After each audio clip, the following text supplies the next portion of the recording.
Good morning students, my name is Manish. Now I am going to teach you general knowledge for class 3 and today's chapter name is Our Neighbors. तो आज जो हम chapter शुरू करने वाले हैं, discuss करने वाले हैं जिसके बारे में, उसका नाम है Our Neighbors यानी हमारे पड़ोसी, और ये है चैप्टर नंबर 16।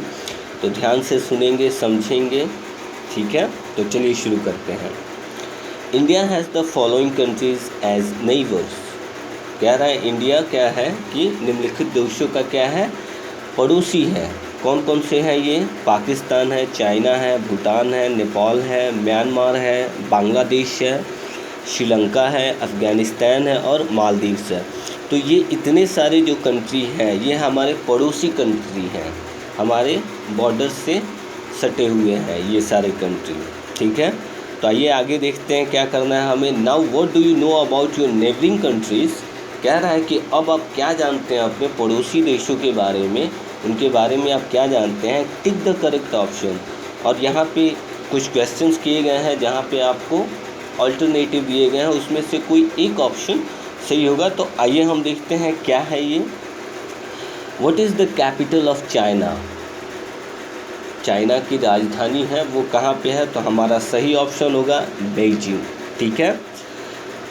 दूसरा है हमारा Kabul is the country capital of which country. तो काबुल जो है मतलब कह रहा है कि किस देश की राजधानी है, तो हमें लिखना है यहाँ पे जो करेक्ट ऑप्शन है ए अफ़गानिस्तान।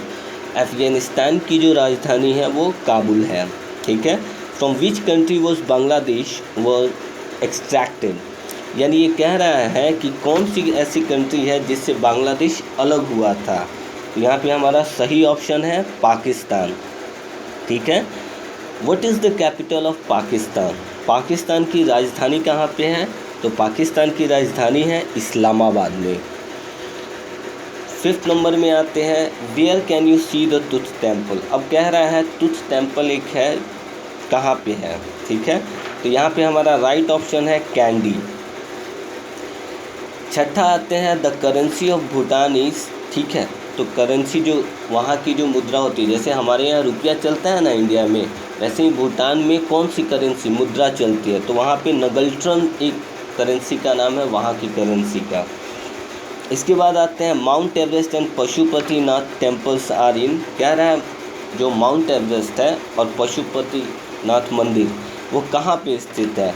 तो यहाँ पे नेपाल में ये दोनों चीज़ें हैं।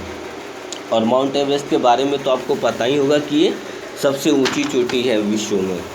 इसके बाद है हमारा, which neighbouring country is also known as land of pagoda, ठीक है। ये कह रहा है कौन सी ऐसी नेबरिंग कंट्री, कौन से ऐसा पड़ोसी देश है जहाँ पे जिसको जाना जाता है गोल्डन पगोड़ा की वजह से, बहुत ही ज़्यादा फेमस है वो, उसके लिए जाना जाता है।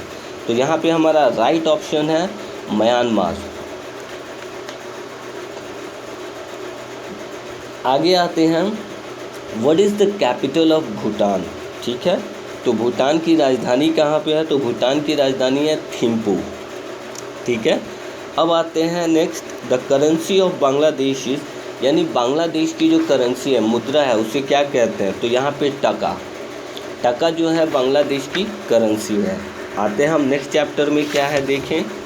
अब कह रहा है यहाँ पे कि एब्रीविएशन, ये है चैप्टर 17 आपका, और ये है एब्रीविएशंस। आप लोग कहते हैं ना कि हाँ सर शॉर्ट फॉर्म का फुल फॉर्म लिखने के लिए आता है आप लोग को एग्ज़ाम में कभी कभी, तो ऐसे है ये भी। तो देखते हैं क्या है। Sometimes we use the short form of a word और अ फ्रेज। तो इनको शॉर्ट फॉर्म भी कहा जाता है और फ्रेज भी कहा जाता है। कैसे? It is called abbreviation.